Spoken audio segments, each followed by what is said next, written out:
Well, Talladega once again proves to be Talladega.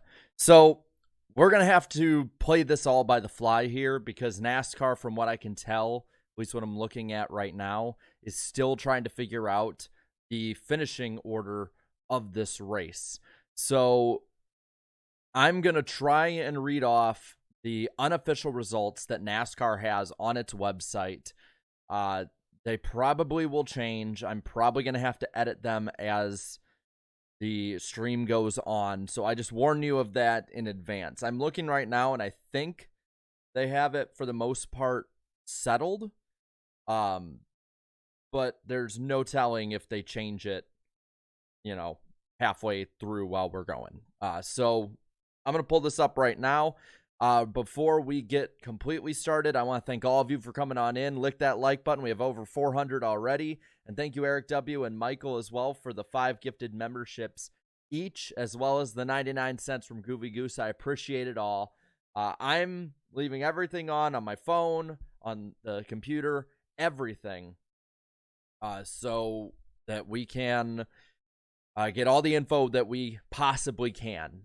So here are the unofficial results for the 2023 Geico 500. A few stats on this race. It was 196 laps long, almost the longest Talladega race ever. 3 hours, 33 minutes, and 23 seconds. There were 21 leaders and 57 lead changes with 8 cautions, including the final caution of the race that ended the race. Now, I will get to those other super chats in a moment, but I'm going to read off the unofficial results. Let's get to over 100 likes while we're doing this. But looking at the finishing position, it'll come up for me. All right, so Kyle Busch is the winner of this race. Ryan Blaney is second. They have Chris Buescher now in third. Fourth, Briscoe.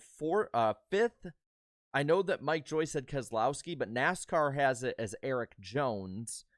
Sixth, William Byron. Todd Gilliland, seventh. Eighth, J.J. Yaley. I think his best finish since New Hampshire of 2000, I want to say 7, I think. I could be wrong, though. Brad Keselowski unofficially 9th, with Christopher Bell finishing 10th. And I'm looking at NASCAR's website. It's still the same thing, so we're just going to keep reading off of that. But real quick, thank you. I'm going to thank 2 of these super chats, then read more, and we'll just keep going back and forth. Isaac, thank you for the 5. After the Reddick 2311 announcement, Darian Gilliam predicted KFB to RCR, and he would steal a super speedway result. Darian is a prophet. Well, he got one right. He didn't jinx it. And hey, before the season, I said probably 3 to 6 win range is what I had for Kyle Busch. 2 already after 10 races. I mean, last time he won at Talladega was, 2008? So, good start for Busch, even if it was kind of stealing one there. Striker 1, thank you for the 2. I'll take a steal for the win. Big KFB fan. Let's go. I mean, hey, I was a Dale Jr. fan. I'd take any kind of win, so stealing a win is fine by me. Looking at the rest of the results here, 11th was Daniel Suarez. BJ McLeod with a 12th place finish in this race. 13th goes Tyler Reddick. 14th, Chase Elliott. Solid day for him. Gained a lot of stage points and a lot of ground, more than likely, on that playoff cut line, which will be very important because I think he can still make it on points if he continues to have really solid runs. 15th goes to Denny Hamlin. 16th, Ricky Stenhouse Jr. Ty Dillon, 17th. Alex Bowman in 18th. 19th goes Justin Haley. And 20th in his 800th start, Kevin Harvick. Eric Almirola finishes 21st. 22nd, Ross Chastain. Austin Hill, 23rd. 24th, Corey LaJoie. Riley Herbst, 25th. 26th, Austin Cindric. Martin Truex Jr. in 27th. Bubba Wallace, after a hard crash, almost getting the win up front in that last restart, finishes 28th. 29th goes AJ Allmendinger, and then the rest are a lap down or out. 1 lap down goes Joey Logano. I don't know if they're scoring him 2 laps down or out, but it is Ty Gibbs after running out of fuel on the final restart. 32nd, and out of the race goes Noah Gragson. Then 33rd and out goes Kyle Larson, and Ryan Preece behind him in 34th. Michael McDowell finishes 7 laps down after a very tough day all around. Harrison Burton out of the race in 36th.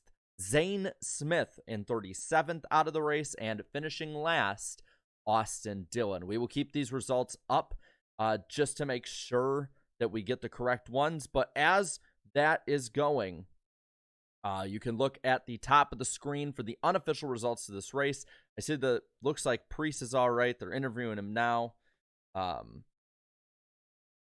And I'll have it on the back. I don't want to play too much audio just because the last thing I want is to get copyrighted by Fox. But that was, I think, at first a very great race with a very ugly finish. I think we can talk all about super speedways in general. We can talk about this race. But first, I want to go into these super chats y'all left just to make sure that that you guys get what you paid for. Chris, thank you for the 5. NASCAR's former plate package is rough. Anyone who thinks this was a good race needs to go back and watch Dale Sr.'s last win. Hard wrecks, man. I think that it was good at times. I think a lot of times they were biding their time, but I honestly did not think this is a bad race until the finish got ugly. I thought that was pretty good. I didn't think it was the greatest. It still can be tweaked upon, but this is not like 2013's Daytona 500 or like a lot of the 2009 fall race. This is not single file at the top. I fail to see why people are up in arms about this more than they were about the Daytona 500, which I honestly thought was a little bit of the same thing, maybe a little lesser than this race personally, but that's my taste, I guess. Rowdy 8_diecast says for 2, let's go with an 8. Darren, thank you for the 5 and your first super chat as well on the channel. Just tried to find a McLaren grill and their website is down. Good to see sponsors getting results. True. I mean, I hadn't heard of him until Kyle Busch had him as a sponsor. And speaking of Kyle Busch, this was a definitive and by definition a win by accident because Kyle Busch was supposed to pit on that final restart. He would have been in the middle of the pack, in the middle of whatever wreck was caused in the finish of this race. So in a lot of ways, Kyle Busch getting a bit of luck on his side that he hasn't had for the past 2 years. But is what it is. Sometimes you win them by dominance. Sometimes you win them by just pure luck. Hunter Nixon Fishing, thank you for the 10. One of the better Talladega races in the last few years. Definitely the best Gen 7. Definitely the best of the Gen 7 car. But NASCAR, please just race to the scheduled distance or one attempt at a green-white checker. We'll talk about that as well. I see some other people asking about that. We will. Oh, results changed? Of course they did. Now they have Brad Keselowski up in the 5th position, and everything is all moved everywhere. So we're going to take this down for a minute, and while we're going, I will do my best to fix it and get the actual results, though NASCAR may change it again on me, and we might have to do this constantly. Yes, I will be a little bit snarky about this, I must admit. Good Lord, they changed everything. Oh, come on, NASCAR. Every time I get these things right, they absolutely go nuts with it. But we will get that fixed up. While we're at it, let's put a poll up. I guess we can talk about the green-white checkers. What would you want the policy to be with the green-white checkers? So let me put that up right now. What would you want the green-white checker policy to be? Scheduled distance. 1 green-white checker. 3 green-white checkers. Unlimited green-white checkers. I feel like we have this talk every time we go to Talladega and Daytona. I will admit I am more of an old head on this, and I say scheduled distance, but I understand why people want green-white checkers. So what would you want the green-white checker policy to be? Poll going up right now, and I swear I'm going to try as hard as I can to get the correct finishing order in the ticker so everybody has the right one, and we'll probably have to read through it again. Good Lord, they butchered the hell out of it compared to what it was. So Oh, man, they moved J.J. Yaley out of the top 10. Aw. So J.J. Yaley with an 11th place finish. Darn it, that sucks. Dang. I was really excited because I wanted him to have that top 10. I really feel like having those, you know, not lesser teams, but less funded teams get these wins is so cool to see. But Todd Gilliland still gets a top 10. He'll finish 10th. And then Yaley. Man, they have... Good God, everything has changed. So I can read at least the top 10 for you. It's Kyle Busch in first, Ryan Blaney, Chris Buescher, Chase Briscoe, Brad Keselowski, Eric Jones in sixth, William Byron in seventh. So a lot of the top 7 stay about the same. Then it's Bell, Suarez, Gilliland, Yaley in 11th. Then Chase Elliott moved up to 12th. Tyler Reddick stays in the 13th position, which then means that in 14th is Alex Bowman. So Bowman's finish gets moved from an 18th place run to a 14th place run. As for 15th position, that goes still to Denny Hamlin. And 16th also goes still to Ricky Stenhouse Jr. 17th remains Ty Dillon. Justin Haley now in the 18th position. So he moves up one spot from his initial finish. After Haley is BJ McLeod, now moving from a 12th place run to a 19th place run. And I think from there it remains the same. No, Eric Almirola has now been put ahead of Kevin Harvick in the 20th position. So the 10 finishes ahead. And I'm sorry if it just seems like me typing right now. Basically is what it is. I want to make sure that you guys get the correct results given on this stream. And then I will put them back up on the top. As for the 22nd spot, that remains to Ross Chastain. 23rd is Austin Hill still. Then you got LaJoy, Herbst, and it remains the same from there. Okay, so these are the updated results. I think these are the official results at the top. Change now. If there's any more changes, we'll change them again. That is the policy here. But let's get into at least the first stage before we go to the rest of the Super Chats. I see what the results right now of the poll. We have almost 500 votes in. And right now, green, white, checker, and scheduled distance leading. Then third position on the poll is unlimited green, white checkers. 3 green, white checkers is the 4th spot on it. All right, so yes, we have the official results, I believe, up top. If I mistyped anything, let me know. But let's get it started. So this race started on a bit of a flash right away. You had Michael McDowell spinning out with a left rear flat, got some damage when he got into the wall. That was the first caution on lap 2, pretty much ended his race. From that point forward, he was, for all intents and purposes, just a rolling chicane out there for the pack to have to go around, whether on the bottom or the top or whatever.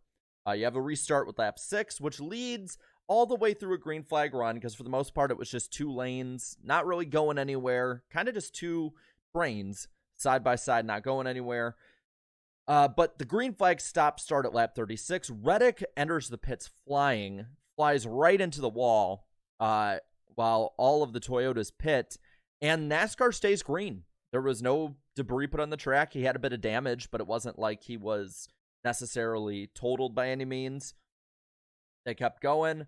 The Chevys pit about 3 laps later, and when the Fords pit on lap 41, you have Briscoe spinning while still green for about a lap. NASCAR wanted to see if he'd roll away first, but he was stuck. The right front tire, from what it seemed like, was flat, and from there, he was just stuck on pit road. He was basically doing a burnout. The fact that he recovered to, let me double check, the fact that he recovered to a 4th place finish was pretty damn incredible, I would say. Pardon my Kyle Petty on that. But from there, you have the restart with Elliott and Bowman inheriting the lead from it. And that led to Chase Elliott winning the first stage, getting 10 crucial points that he needs, plus a playoff point, because he doesn't have many of those either. Alex Bowman second in the stage. Third goes to Ross Chastain. Then fourth in the stage, William Byron. Fifth goes to Larson. So 4 of the top 5 in stage 1 were Hendrick Chevrolets. 6th was Austin Cindric. Noah Gragson 7th. Joey Logano 8th. 9th, Ryan Preece. And 10th was Daniel Suarez. They had the restart on lap 68. And from there, you have double file racing for about 30 laps until about lap 100 or so. I think around 98 or 99, when the third lane actually exists finally. I'd seen people who are complaining all race about, oh, it's just double file. Oh, it's just 2 trains. And then finally the third line forms up. It forms up for maybe like 5 laps, and then pit stops start up. And the really only consequential thing from that was that Joey Logano was caught speeding on pit road on exit. And while they're cycling back out, and this, again, I'm not trying to just constantly bitch and moan about Fox every time I do one of these. But right when we get the racing 3 wide and they're dicing it up, switching lanes, getting competitive, like guys are going for the lead, Fox goes to full screen commercial. It was like, it was terrible, man. It was terrible the way that they did that. Horrible timing. In the theme of RCR, the timing could not have been any worse. And by the time they get back, they're like, there was 3 wide racing, 4 wide racing. It was incredible. You've never seen anything like it before. And we're like, yeah, we didn't see it because you were on commercial. But from there, they ended the stage out, and Eric Almirola timed out the stage win right at the end, barely passing Chase Elliott. Chase Elliott nearly had max points in the first 2 stages. He gets second. Third goes to Kevin Harvick. Fourth, Bubba Wallace. Harrison Burton ran up front for a good while in this race, finished 5th in the stage. 6th goes to Truex. Then Preece in 7th. Hamlin in 8th. 9th goes to Stenhouse. And Noah Gragson 10th in the stage. Now, before we get into the final run of the race, I'm going to read some of these super chats y'all left. I need to make sure that I get to the right spot on it. But I'm seeing a lot of people in the chat definitely wishing that we got ourselves some NBC back. Yeah, I agree with NASCAR All Out in the chat. They were trolling us out of the commercial break. That 4-wide racing was amazing.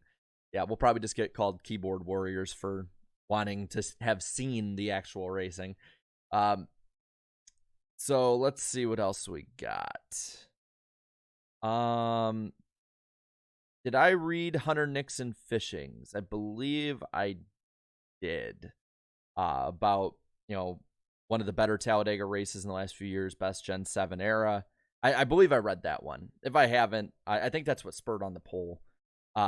Marky Mark, thank you for the 5. Ross Chastain, what a pain in the hey neighbor. Trying T-Mobile, sets up fast.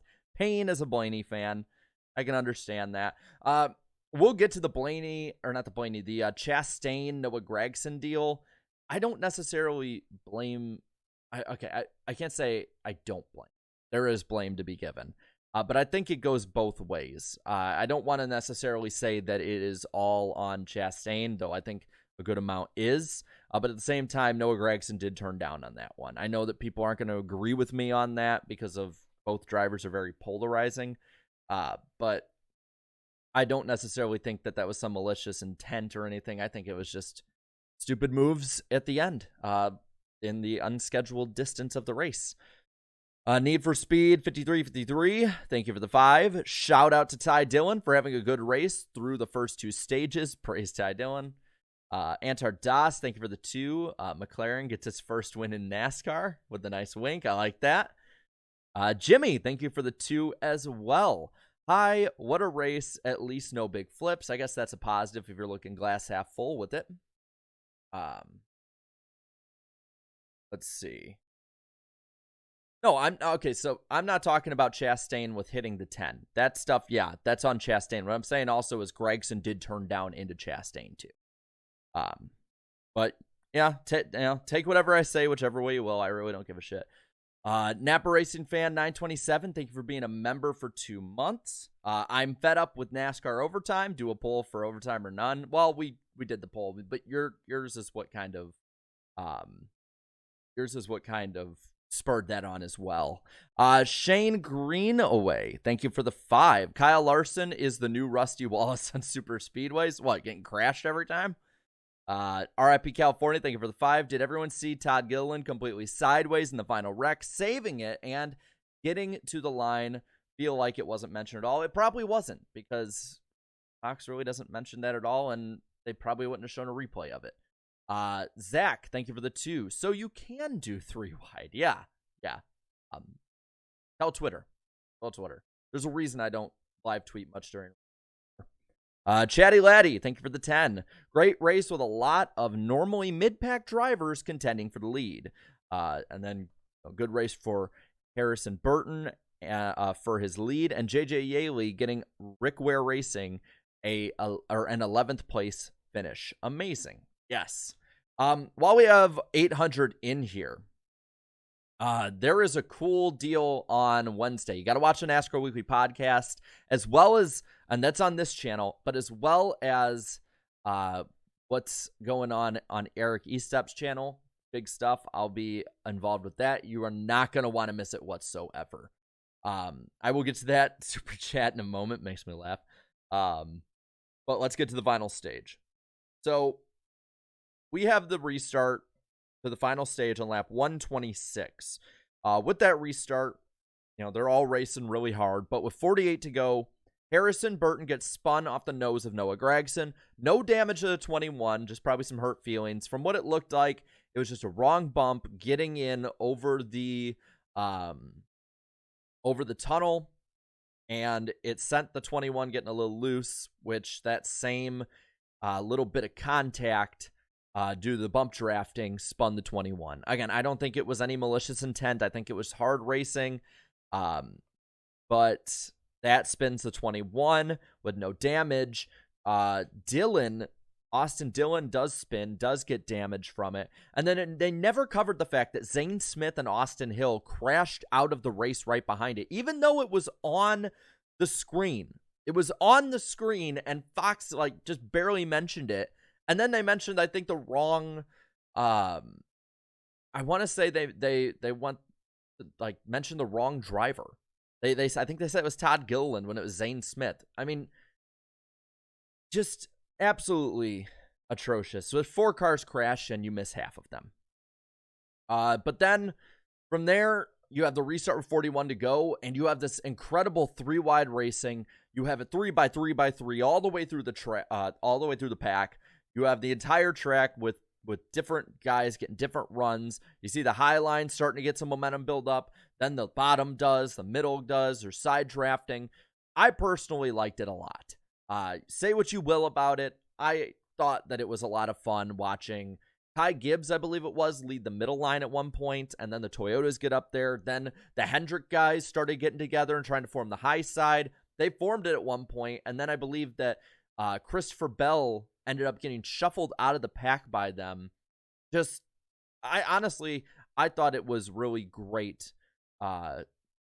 racing and really great control of the draft by the driver, personally. I had a lot of fun with it. And they were having some great racing all the way down until 5 to go. You have Logano turned in the pack, which involves Ricky Stenhouse Jr., Daniel Suarez, Corey LaJoie, Harrison Burton. Riley Herbst got a little bit of it, and so did William Byron, but luckily for the other two, they did the latter two, they did not get knocked out with that. But that leads to overtime number 1.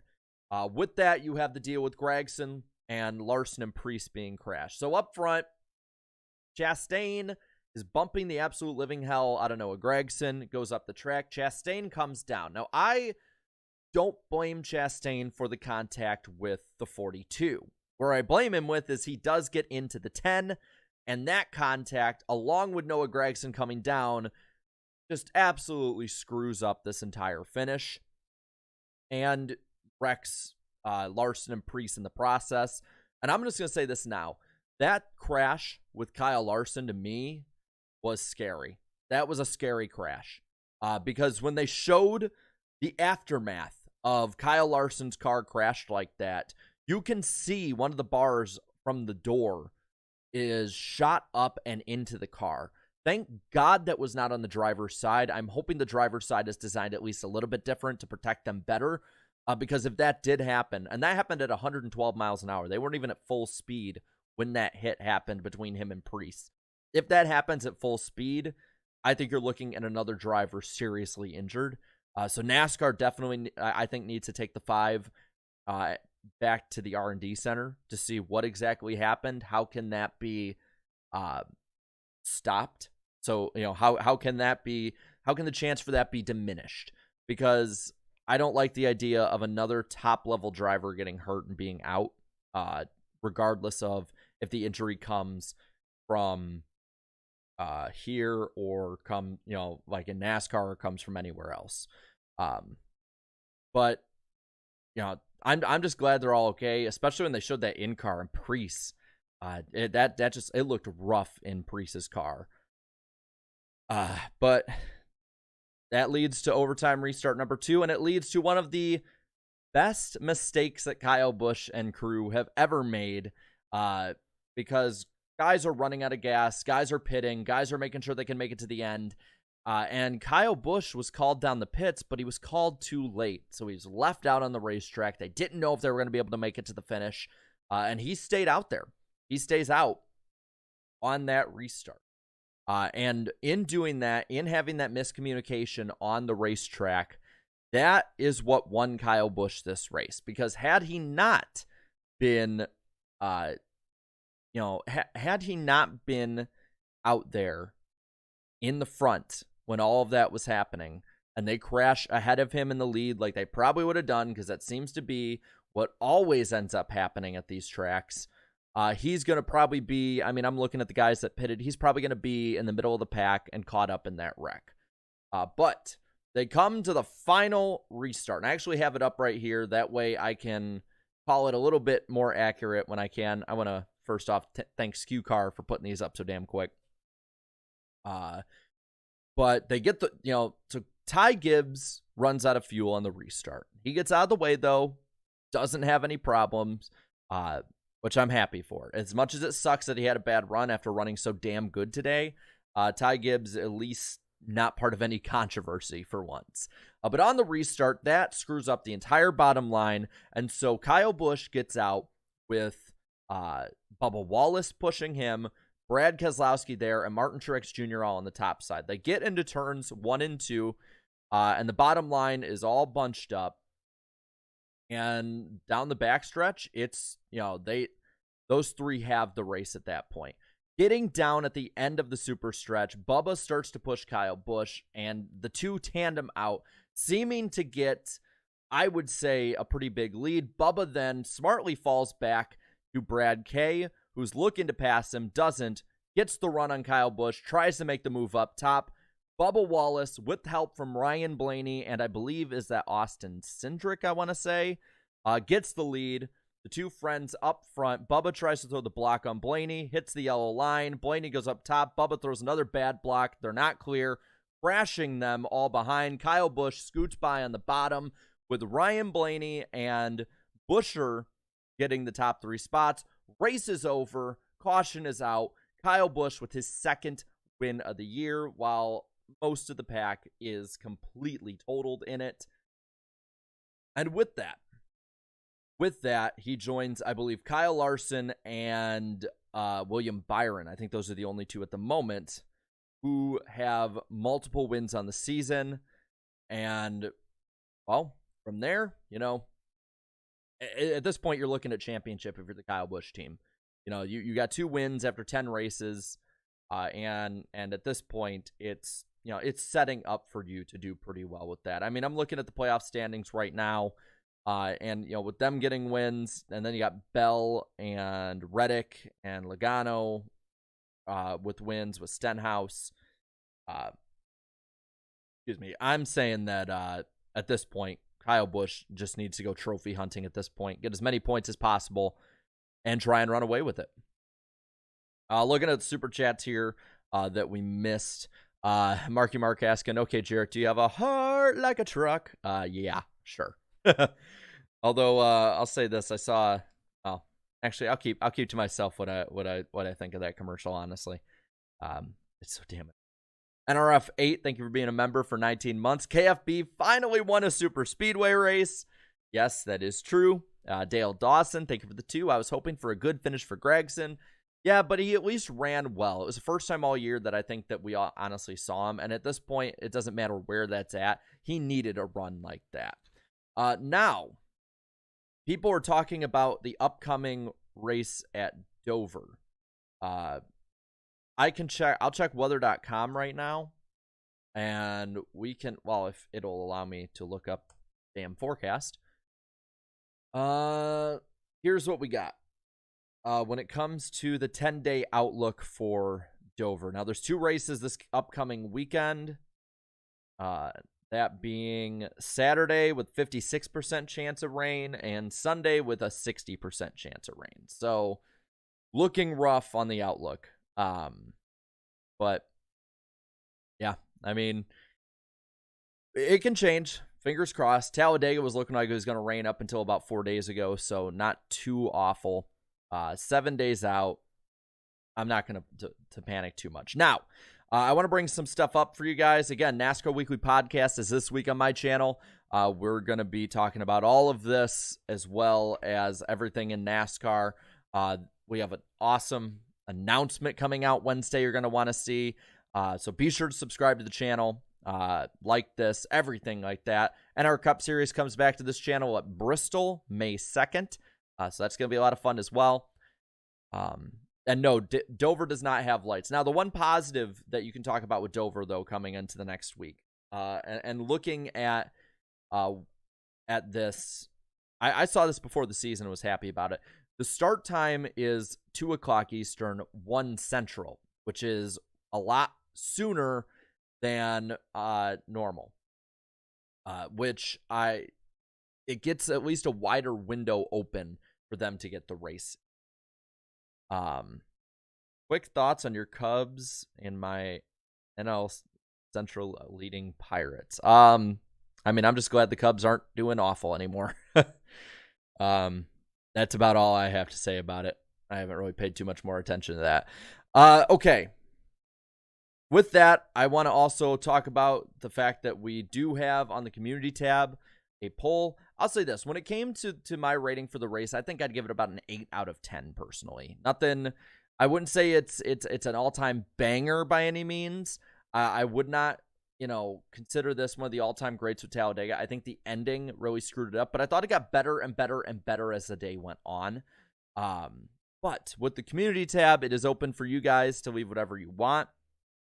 And looking at, so looking at some of these comments, Kyle Busch's first super speedway win since 2008. It is the first time he has won at a super speedway race in 15 years. 15 years. I mean, that is incredible to think about. Think of how different NASCAR was of different stuff that we all probably experienced 15 years ago. That is amazing. But there is plenty of good stuff on that community tab, on that poll. I'm seeing a lot of people are having fun with it. So 3 top 5s on a broken finger for Chase Briscoe. Good point brought up there. Looking at the results, looks like everything is pretty much put up. And from there, I don't know. I think that about covers it. I'm surprised because usually with these kind of finishes, I'm really, really long-winded about it. And we go for like an hour. But honestly, today, there was a lot of good racing to talk about. It's just there weren't as many great giant moments from that racing to talk about with it. I'm going to probably butcher saying this name correctly, but is that Xenon Striker 003? Thank you for the 2 saying, watch this race from 9 a.m. to 1 p.m. Dang, nice. Let's see what else we got here. Will England in the chat says that Kyle Busch is definitely the 2024 Daytona 500 favorite now, thanks to RCR. Maybe he'll finally get that win. Maybe he finally will. It would not be the first time that a RCR driver won the Daytona 500 in her 20th try, I believe. I think it's his 20th next year, isn't it? You can correct me on that. How did they last 140 laps without a DNF? I think they were smart. They took care of each other, which I was completely cool with. Irvin Alvarado, thank you for the 10. Last night I watched my first AMA Supercross at MetLife, and the 450 SX main event had a race with rain and mud. It was entertaining, and fans still stayed to the end. Also, the fan fest was packed. Well, that's pretty cool. Let's see. Next 5 races are on FS1. Are they all? Dover, then Kansas, and then Darlington, and then Wilkesboro. Well, we got the Coke 600. We got the Coke 600 at the end of the month. Also, letting you guys know now, we will have a stream. We will have streams after both races next weekend, as long as Xfinity doesn't get postponed till Tuesday. No matter what, we will have a Cup post race. But from there, I'm going to be doing media at the track. If you're at Kansas or at Darlington or North Wilkesboro, I will be at all 3 races. So be sure to come up and say hi. I might even be able to do a post race on my phone at least 1 or 2 of them. We'll see. But if you're there, say hi. Come on up. I'll try and make all the tweet ups. Let's have fun. And everybody see. Let's all see each other. You know. I always like doing that, but I will be at the track a little bit more, doing a bit of media coverage, as well as other coverage. So there is that. GN NASCAR fan, when are you guys going to bring full show guests back? We're more selective with it now. Beforehand, we kind of oversaturated the guests, but now we're wanting to be more selective. We do have something pretty cool planned for, as long as it still can go through. We have something pretty cool planned for August. It's still in the planning phase. And we do have we may have 1 or 2 in-person shows together this summer. So there is that. But I think that covers it. But with that, I think we're going to head on out. Let's have a good night, everybody. And I will see you guys this week. I don't really know too much more what to say. Again, be sure to keep an eye out on Wednesday for a pretty cool announcement, and the podcast on Wednesday, where we'll talk about all of this and everything else in between.